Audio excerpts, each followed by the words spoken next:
unánimemente reconocido. Entonces todo Israel se juntó a David en Hebrón, diciendo, He aquí nosotros somos tu hueso y tu carne. También antes de ahora, mientras Saúl reinaba, tú eras quien sacaba a la guerra a Israel, y lo volvía a traer. También Jehová tu Dios te ha dicho, tú apacentarás a mi pueblo Israel, y tú serás príncipe sobre Israel mi pueblo. Y vinieron todos los ancianos de Israel al rey en Hebrón, y David hizo con ellos pacto delante de Jehová, y ungieron a David por rey sobre Israel, conforme a la palabra de Jehová por medio de Samuel. Primer libro de Crónicas 11 del 1 al 3. Después de 9 capítulos con genealogías, y un capítulo siguiente con la muerte de Saúl por su desobediencia, llegamos al 11º capítulo que nos presenta a David en el momento en que va a ser unánimemente reconocido como rey sobre Israel y debidamente entronizado.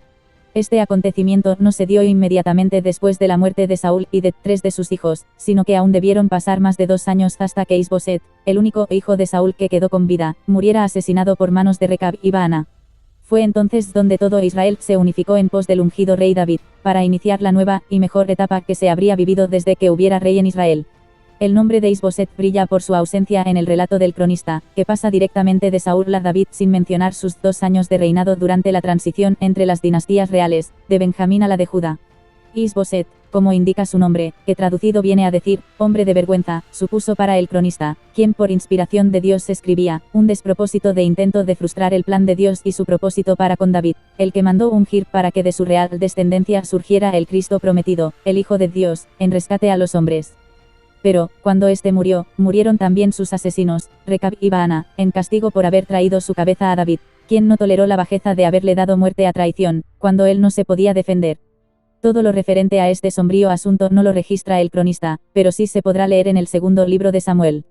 Cuando entraron en la casa, Is-Boset dormía sobre su lecho en su cámara, y lo hirieron, y lo mataron, y le cortaron la cabeza, y habiéndola tomado, caminaron toda la noche por el camino del Arabá, y trajeron la cabeza de Is-Boset a David en Hebrón, y dijeron al rey, He aquí la cabeza de Is-Boset hijo de Saúl tu enemigo, que procuraba matarte, y Jehová ha vengado hoy a mi señor el rey, de Saúl y de su linaje. Y David respondió a Recab y a su hermano Baana, hijos de Rimón Beerotita, y les dijo, Vive Jehová que ha redimido mi alma de toda angustia, que cuando uno me dio nuevas, diciendo, He aquí Saúl ha muerto.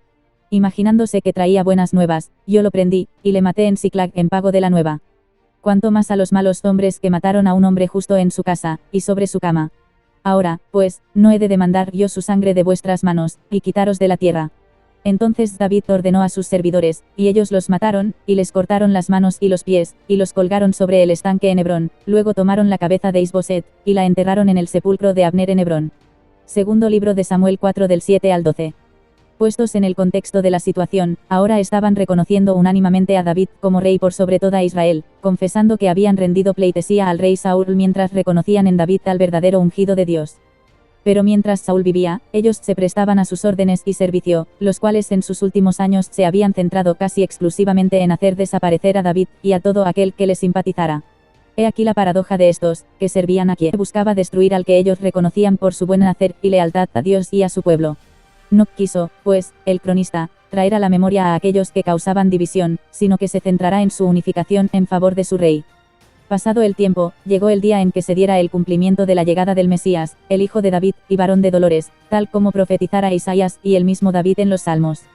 Ciertamente llevó él nuestras enfermedades, y sufrió nuestros dolores, y nosotros le tuvimos por azotado, por herido de Dios y abatido. Isaías 53:4.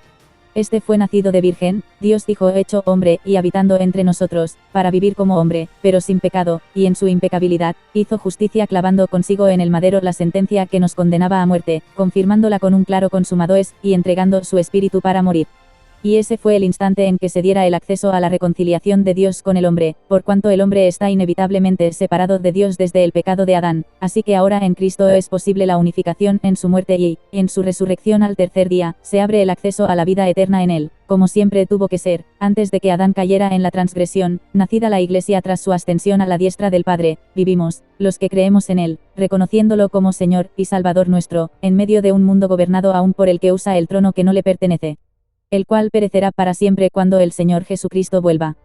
Porque él ha de volver, no ya para sacrificarse cual cordero inmolado, sino en cumplimiento de su gloria profetizada como Rey de Reyes, y Señor de Señores, en el día en que toda rodilla se doblará, y todos unánimemente lo reconocerán como Rey sobre las naciones.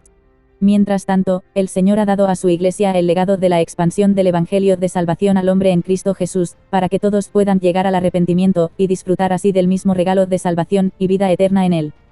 Porque mientras tanto, la Iglesia es el cuerpo de Cristo que, en unanimidad por el Espíritu Santo, reconocemos a nuestro Señor y Rey, viviendo por y para Él en este mundo, hasta que su justicia sea cumplida sobre todas las naciones, y por toda la eternidad, para su gloria y honra. Hoy es día de dirigir la mirada hacia lo eterno, y recordar que nuestro Señor y Dios será unánimemente reconocido por todos los hombres de la tierra, por unos para salvación y vida eterna, y por otros, para su perdición, por cuanto desecharon el anuncio de su nombre de perdón y vida. Cantaremos, pues, mientras anunciamos a Cristo por las naciones. Alabad a Jehová, naciones todas, pueblos todos, alabadle, porque ha engrandecido sobre nosotros su misericordia, y la fidelidad de Jehová es para siempre. Aleluya. Salmos 117, 1 y 2. Amén.